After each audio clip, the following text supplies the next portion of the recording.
Good afternoon. Welcome to our first episode of How Well Do You Know Your Church Member? Today we have a special guest by the name of Sister Irva Bedu. Within a few seconds, we will ask you a series of questions. Thank you very much and tune in. So our first question for all our viewers out there is, who are you as a person, really? Just give us a brief description of yourself and like what you believe in. As a person, I would describe myself as someone who really and truly loves the Lord. How many siblings do you have? I have 7 siblings. 5 sisters and 2 brothers. Quick question. What is your favorite Bible verse? Even though there's so much, just pick one. My favorite Bible verse is Isaiah 65 verse 24. And it says, "And it shall come to pass that before they call, I will answer. And while they are yet speaking, I will hear." That's a promise from the Lord. How did you become a SDA member? I was actually born into the Seventh-day Adventist Church. My parents were Seventh-day Adventist Christians, and I saw it as being forced to be baptized at the age of 8. I still have grievances about that, but who knows, maybe if they didn't force me to be baptized at the age of 8 years old, I have no idea what would have happened to me. So I thank the Lord that I had parents who, encouraged me strongly to be baptized at the age of 8. What is one thing that when you get to heaven you want to either ask or talk to God about, Oh, there are so many things that I want to talk to the Lord about. But I think one of the main questions that I want to ask God about or ask Jesus about is his love for me. Because I know me and I know who I am and I know the things that I've done. But in spite of all that I've done, in spite of all the mistakes I've made, he still loves me so much that I am actually in heaven sitting next to him. That's amazing.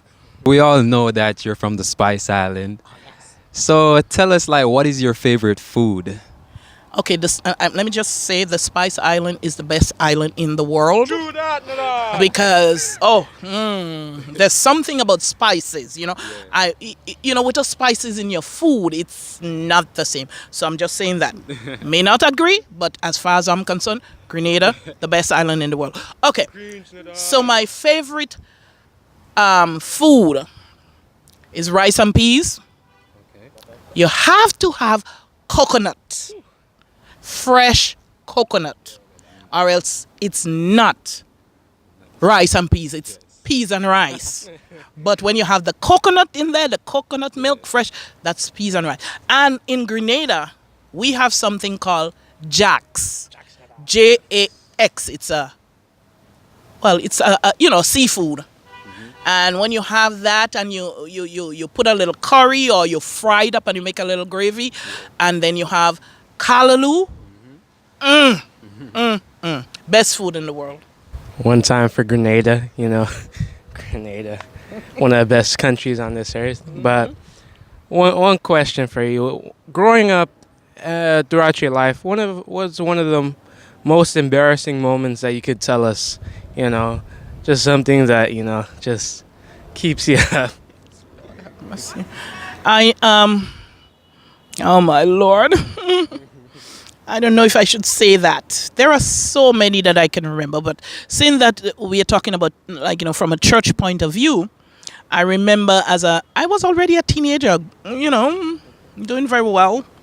And in church back home, we were always, my parents had 8 kids, and we were always supposed to sit where they can see us. Now, in church, in the midday service one day, I have this friend who was sitting next to me. Let me back up a little. My mother always told me that she didn't want me to sit next to this friend because she was someone who talks a lot in church. So I went and I sat 2 benches ahead of my mother, and this friend came and sat next to me. Now remember, I went and sat there first. She came. Now, she came and she was talking to me. I was not talking to her. She was talking to me because I was very obedient to my mother. My mother said she didn't want me sitting next to her. She didn't want me talking to her because she talks a lot in church. And the next thing I know, without a word coming out of my mouth, I felt in my head, they had, in those days, they had this purse called a clutch purse. I felt twat in the middle of the midday service. Now, I still have grievances about it. When I went back home, I talked to my mother about it. She does not remember doing that. But I remember doing that. I was about 15 years old. So that was so embarrassing for me. My friends laughed at me, and I was not supposed to cry. I was not supposed to get up and walk out of the church. I was just supposed to sit there. And it didn't end at church. It finished at home. I didn't do anything. Still have grievances. This is something I'm going to talk to the Lord about too when I get to heaven.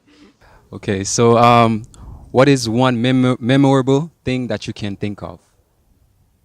Um,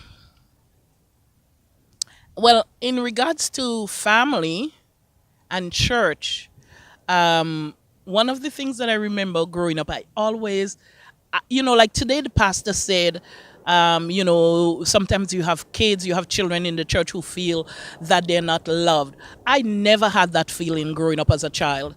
I knew that I was always loved by my parents and by my church family. And I think that, gave me a solid, a good foundation because, in the islands, you don't hear your parents say as much as say, I love you, I love you, I love you. But they showed it. I know that I was loved by my parents and by my church family because they took an interest in my life. They disciplined me. I was disciplined by people who I'm not related to. And I could not go home and say anything to my parents because it will continue. And because of that, I felt that I was loved by them. Question 10 is, what is your nationality? My nationality. I'm a Grenadian. And I'm from Jamaica. This is a bonus question. You can just give us one advice that you would give to for us young people or for any young people. Okay. There are so many advice that I can give. I want to say to our young people, no matter what's going on in your life, do not leave the church. That's your safe foundation. You may think that there's something better out there. There's nothing better out there. The best place you can be is in the church. And I do understand because I've been there before. There are times in your spiritual life you feel like, you're losing hope because you feel that you're not getting anywhere. You feel discouraged. You feel, that there's nothing happening here for you. So maybe if I go out there, I would find it. You would not find anything better than what you find at the church, especially North Miami Beach Seventh-day Adventist Church, the best church in the world. We have a wonderful, wonderful group of young people who I feel close to every one of them. I feel that if you have a problem, you can come talk to me about it. Sometimes I would be very, stern with you. Like, for instance, with Timothy, sometimes I get very, strong-handed with him. But guess what? The next time he sees me, he come and he hug me and said, hi, Sister Eva. So, it's good. It's good. So just find somebody that you can talk to. If you have a problem, do not leave the church. Thank you very much, Sister Irva, for your valuable time. We have learned so much about you with just 11 questions. And thank you, everybody, for watching. And we'll tune in again next week with another special guest. Thank you very much. My name is TJ. I'm Marcus. And this is North Miami Beach SDA Church. You have a great day. have got joy deep in my heart, up in my mind, down in my feet. I have got joy. I have got joy to bring